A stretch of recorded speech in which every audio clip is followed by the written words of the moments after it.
Hola a todos. En esta presentación vamos a hablar sobre introducción a metaanálisis en red. De presentaciones previas, ustedes ya saben que un metaanálisis tradicional, que proviene de una revisión sistemática, proporciona un único resultado combinado de dos o más estudios sobre un mismo factor y para cada desenlace de interés en una población dada. Por ejemplo, combina todos los estudios que comparan el efecto de un nuevo fármaco oncológico versus tratamiento estándar en pacientes con un cáncer dado. El metaanálisis en red, al igual que el metaanálisis tradicional, es una herramienta estadística y permite comparar múltiples intervenciones a la vez para un desenlace o varios desenlaces en una población dada definida en la pregunta pico. Y permite esta comparación incluso cuando los tratamientos no se han comparado directamente entre sí. El metaanálisis en red amplía el metaanálisis tradicional al integrar tres o más intervenciones en el estudio e incorporar las denominadas comparaciones indirectas. Aquí vamos a introducir unos conceptos que serán desarrollados más adelante en la presentación. Evidencia directa es aquella evidencia que proviene de estudios que han comparado dos intervenciones directamente entre sí. La evidencia indirecta proviene de comparar dos intervenciones de interés a través de un comparador común, utilizando dos conjuntos separados de estudios. Esto lo desarrollaremos en más detalle próximamente. Y la evidencia en red es una comparación de evidencia directa e indirecta para estimar el efecto relativo de diferentes pares de intervenciones en una red de intervenciones. En una comparación indirecta, por ejemplo, si yo quiero comparar la intervención H versus la intervención Q, la comparación indirecta proviene de los estudios que tienen un comparador común. Por ejemplo, H versus placebo, todos los estudios que comparan H versus placebo, comparados con los resultados de los estudios que comparan Q versus placebo. En una comparación indirecta, para comparar H versus Q, primero se realiza el metaanálisis de todos los estudios de H versus el comparador común, en este caso P placebo, y un metaanálisis de todos los estudios que comparan los efectos de Q versus placebo. En caso de que existan varios, varios comparadores comunes, por ejemplo, en este caso, aparte de P, si existe el comparador común A y el comparador común B, se toman todas estas combinaciones indirectas en un metaanálisis en red. Y en caso de que existan estudios que producen evidencia directa entre las dos intervenciones y otros que producen evidencia indirecta de H versus Q, se combina la evidencia proveniente de estudios directos con la proveniente de estudios indirectos para llegar a un resultado en común. Y este es los resultados que presentan los metaanálisis en red, que comparan evidencia directa con la evidencia indirecta. Todos los metaanálisis en red deben reportar el diagrama de las intervenciones.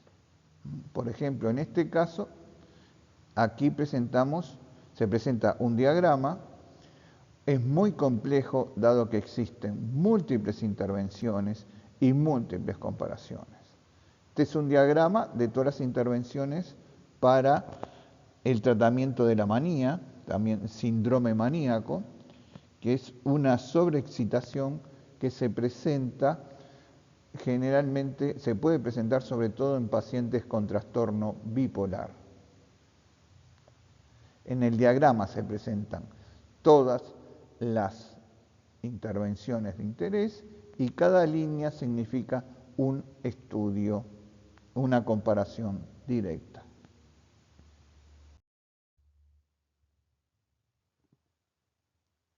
El diagrama de un metaanálisis en red es una representación gráfica de la red de intervenciones. Permite mostrar si la comparación entre dos intervenciones proviene de evidencia directa, de evidencia indirecta o de ambas. Y está compuesto por lo que se denominan nodos, que son los círculos que representan cada intervención incluida en el metaanálisis, y enlaces, que son las líneas que conectan dos nodos.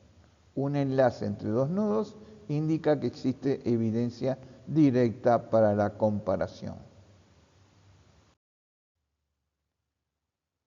En el mismo diagrama se puede observar que el tamaño del nodo es proporcional a la cantidad de pacientes que han recibido esa intervención en todos los estudios incluidos en el metaanálisis.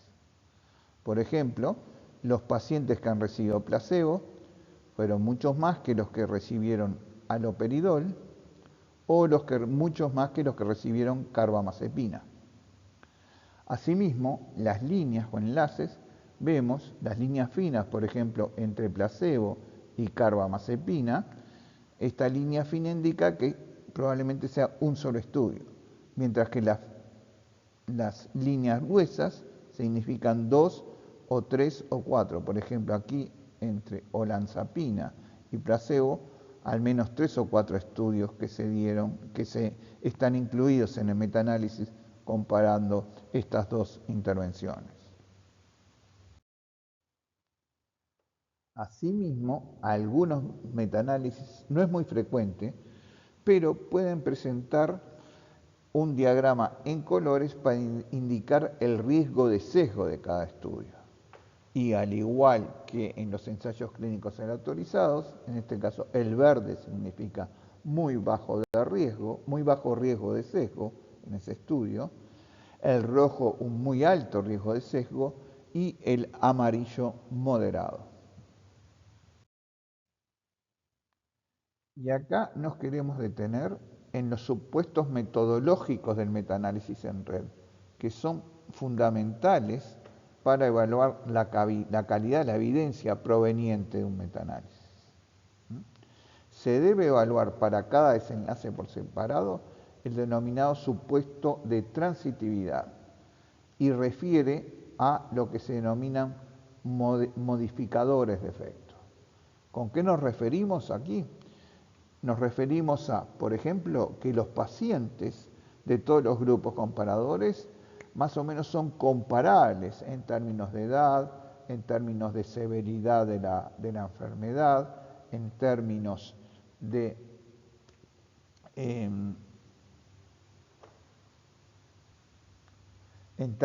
comorbilidades. Esto es que el efecto de cada fármaco no esté influenciado por el diferente tipo de pacientes que participan en el estudio. También tenemos el supuesto de homogeneidad, que refiere sobre todo a la intervención, refiere esto, o sea, la intervención se debe dar en similares dosis, por la misma vía, con la misma frecuencia. Y también, por último, vamos a hablar del supuesto de consistencia. Este es análogo al de heterogeneidad de los metaanálisis tradicionales. Y el supuesto de consistencia refiere a que la evidencia proveniente de comparaciones directas debe ser similar el efecto a la proveniente de comparaciones indirectas. En caso que no lo sean, vamos a tener que tomar decisiones al respecto.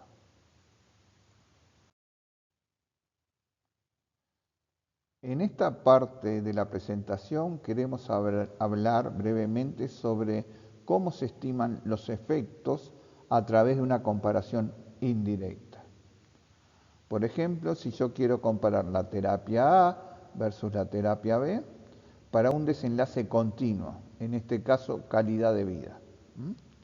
Y en esta comparación indirecta el comparador común es el placebo. Yo tengo una serie de estudios, realizo un metaanálisis y comparando terapia A versus placebo, obtengo que la calidad de vida medida con determinada herramienta mejora en 10 puntos en una escala de 0 a 100, por ejemplo, con la terapia A. Mientras tanto, tengo otra serie de estudios que comparan terapia B versus placebo y la mejora en la calidad de vida utilizando la misma herramienta que utilizaron los estudios que compararon terapia A versus placebo. Tengo que del metaanálisis la mejora en calidad de vida con la terapia B es 15 puntos. Entonces tengo 10 puntos terapia A versus placebo, 15 puntos terapia B versus placebo. Ahora, ¿cuál es la diferencia de efecto entre terapia A y terapia B? Esto para un desenlace continuo es relativamente simple de estimar. Es la diferencia de efecto de A versus B. O sea, 10 puntos menos 15 puntos, la diferencia es menos 5 puntos. Como calculé A menos B, la diferencia es a favor de la terapia B en este caso. Ahora, para desenlaces binarios, por ejemplo, recaída o recurrencia, la estimación de efecto en una comparación directa es un poco más compleja. Por ejemplo, yo tengo terapia versus placebo, el metaanálisis me dio que el riesgo relativo de recaída de terapia versus placebo es 0,75. Mientras, otro metaanálisis que comparó terapia B versus placebo, el riesgo de recurrencia es de 0,60. En esta comparación indirecta, para un desenlace binario, el efecto relativo de A comparado con B, entonces es igual a 0,75 dividido 0,60.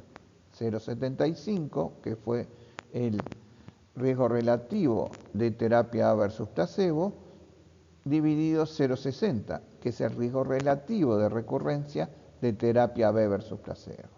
Entonces, si yo quiero comparar el efecto relativo de A comparado con B, es 0,75 dividido 0,60, que me da 1,25. Esto es un efecto relativo, A versus B. Ahora, si yo quiero hacer el efecto inverso de B versus A, entonces el efecto se estima, es el inverso, 0,60 dividido 0,75. Esto es 0,88. En toda comparación, cada vez que reporto un riesgo relativo, tengo que aclarar qué estoy comparando, cuál es la intervención y cuál es el comparador, cuál es la intervención que está en el numerador y cuál es la que está en el denominador. Ahora vamos a añadir un nuevo nivel de dificultad, que es que las estimaciones de efectos no son puntuales, sino que generalmente tienen cierto grado de imprecisión que está dado se expresa a través del intervalo de confianza. Por ejemplo, aquí tenemos para terapia A versus placebo hay un intervalo, una estimación puntual y un intervalo de confianza, al igual que para la comparación entre terapia B y placebo. Hay una estimación puntual, riesgo relativo a 0,60, y un intervalo de confianza. Estas imprecisiones, estos intervalos de confianza deben ser estimados también, un intervalo de confianza, el grado de precisión o imprecisión que tengo cuando comparo terapia A versus terapia B, o sea, cuando realizo la comparación indirecta. El cálculo del intervalo de confianza de comparaciones indirectas, o sea, de la imprecisión, escapa totalmente a esta presentación. Solo voy a ver que se basa en estadística, que la varianza de x1 más x2 es igual que la varianza de x1 más la de x2. Solo voy a dejar acá unos apuntes en caso de que alguno de ustedes esté interesado. Para riesgos relativos es un poco más compleja y quien está interesado, invito a que visiten esta publicación que está claro en la forma de cómo estimar el intervalo de confianza de cuando hacemos una comparación indirecta y el efecto se mide mediante un riesgo relativo. Por último, solo reportar generalmente cómo se presentan múltiples resultados en un metaanálisis en red. Cuando se comparan muchas intervenciones, por ejemplo en este caso placebo con la intervención Q, la intervención R, la intervención S, la intervención T, cuando son muchas las intervenciones, generalmente se presenta una matriz donde se compara, por ejemplo, el efecto de Q versus S. Si quiero comparar el efecto de Q versus S, voy al casillero que compara Q versus S. Y en este caso tengo dos desenlaces. En desenlace 1, que puede ser, por ejemplo, recurrencia en la enfermedad, está en amarillo, mientras el desenlace 2, que puede ser efectos adversos, está en verde. Ahora, para redondear, queremos puntualizar las fortalezas así como las debilidades de un metaanálisis en red. Fortalezas, el metaanálisis en red es una forma de síntesis de la evidencia que maximiza toda la información disponible, especialmente cuando quiero comparar múltiples intervenciones. Y cuando no existe evidencia directa, se debe buscar la mejor evidencia disponible, aunque provenga de comparaciones indirectas o de un metaanálisis en red.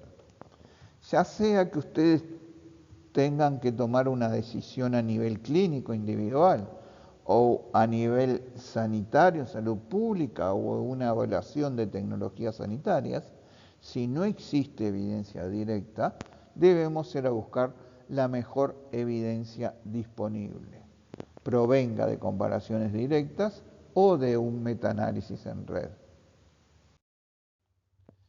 Entre las limitaciones de los metaanálisis en red se encuentra la dificultad para evaluar los supuestos de homogeneidad, transitividad y consistencia, muchas veces en muchos estudios.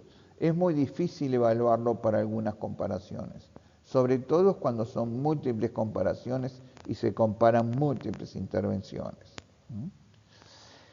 También muchas veces hay dificultad para la toma de decisiones, ya sea decisiones a nivel clínico o a nivel de salud pública.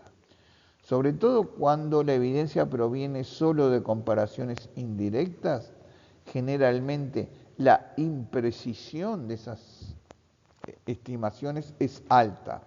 Esto se manifiesta por un intervalo de confianza ancho. Entonces, en esos casos de alta imprecisión, también existe un bajo nivel de certeza para tomar decisiones. Otra de las limitaciones de los metaanálisis en red, que la mayoría de las veces presentan medidas de asociación relativas y raramente presentan medidas de asociación absolutas. Invito a visitar, leer estas dos presentaciones.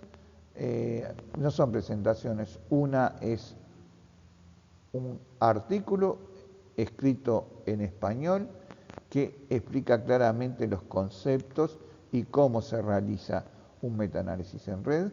Y asimismo, este es un video muy corto, es muy bueno, lo encontré muy útil. Y de esta presentación, este video, saqué muchas ideas para esta presentación.